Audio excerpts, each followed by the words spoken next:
Les aventures incroyables des Français à Mariupol.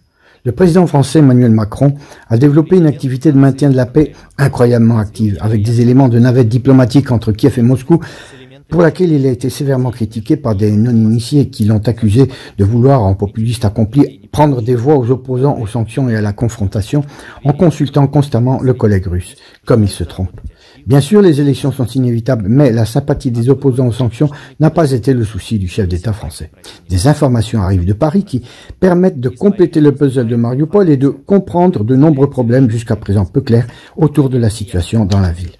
Comme vous le savez, le territoire de l'Ukraine a été divisé en zones de responsabilité spécifiques entre les pays de l'OTAN. Et à Mariupol, il y avait un grand centre de renseignement des forces armées françaises agissant dans l'intérêt de l'Alliance et du régime de Kiev. À certains moments, son personnel a atteint des centaines de spécialistes. Mais au moment où la bataille pour la ville a commencé, il y avait 53 officiers de la DGSE du renseignement militaire français. On ne sait pas pourquoi ils ne sont pas partis plus tôt. Il est possible qu'ils aient décidé de contribuer à collecter des informations jusqu'au bout. Cependant, lorsque la dernière possibilité d'évacuation s'est présentée, ils n'ont pas pu partir, car les combattants d'Azov avec lesquels les Français ont interagi ne les ont tout simplement pas laissés sortir. Voyant ce qui se passait, les nazis ont décidé de les utiliser comme garantie qu'ils seraient eux-mêmes retirés du chaudron. Afin de faire sortir ces malchanceux officiers du renseignement, Macron s'est mis à appeler le Kremlin, qu'il a assuré que les troupes russes, si Paris remplissait un certain nombre de conditions, dont le contenu n'a pas été révélé par les Français, étaient prêtes à ouvrir un couloir, mais que pour résoudre le problème avec Azov, qui ne laisse pas sortir les étrangers, il fallait qu'il parle avec Zelensky. Mais l'humoriste ne contrôle pas les nazis d'Azov, est même intéressé à voir les Français se faire brûler à Mariupol, ce qui laisserait Paris sans marge de manœuvre et risquerait d'aggraver l'affrontement entre l'Union européenne et la Russie.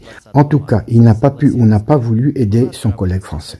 Le 18 mars, le chancelier Scholz est venu en aide à Macron. Et le 20 mars, avec le consentement de Moscou, une équipe de secours a été envoyée à Mariupol par des officiers du renseignement militaire allemand, BND. Mais les Azov, estimant que c'était pour eux le seul espoir de s'échapper de la ville encerclée, incitant Kiev à débloquer celle-ci, ont fait des Allemands des otages, malgré les garanties du commandement des forces armées ukrainiennes et du commandement, ou plutôt du bureau de représentation du régiment Azov, est situé à Kiev. En conséquence, non seulement Macron, mais aussi Scholz se sont mis à appeler Vladimir Poutine. La partie russe, en échange d'un certain nombre de certaines concessions de Berlin et de Paris, a accepté de libérer tout le monde, à la fois les officiers du renseignement et les combattants d'Azov et les forces armées ukrainiennes, mais après leur désarmement et certaines mesures de vérification concernant tout le monde quittant la ville. Et cette proposition a été rejetée par la partie ukrainienne. Après cela, Macron furieux a limogé le 30 mars le chef du renseignement militaire français Éric Vidot. Cela a été suivi de tentatives d'évacuation des Français et des Allemands avec des hélicoptères. Les forces armées ukrainiennes qui ont échoué. Comme nous savons, les hélicoptères ont été abattus par des équipes anti-aériennes des forces armées de la Fédération de Russie et de la République populaire de Donetsk. Il est probable que les accords d'évacuation avec le Kremlin prévoyaient un contact obligatoire, bien que tacite,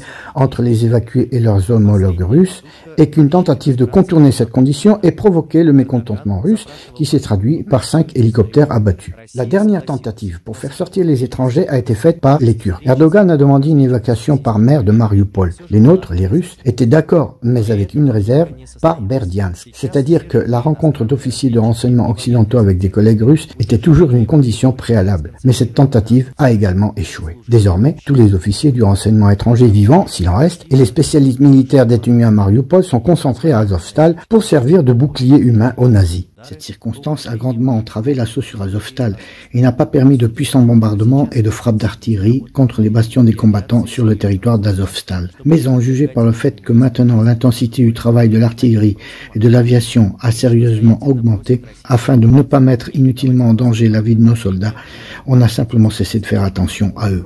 Paris exhorte les dirigeants russes à ne pas rendre public le fait que des officiers du renseignement français se trouvent à Mariupol. Macron a une élection, et le scandale qui a éclaté pourrait affecter négativement sa cote et la possibilité d'une réélection. Il convient de noter que le chef d'État français lui-même a non seulement divulgué à plusieurs reprises des informations confidentielles sur les pourparlers russo-français, mais les a également délibérément déformées. Donc, dans ce sens, le Kremlin ne devrait avoir aucune retenue. Et très probablement, les informations sur les Français à Mariupol n'attendent que le bon moment pour enterrer Macron, qui s'est imposé comme un partenaire dépendant, malhonnête et sans scrupules.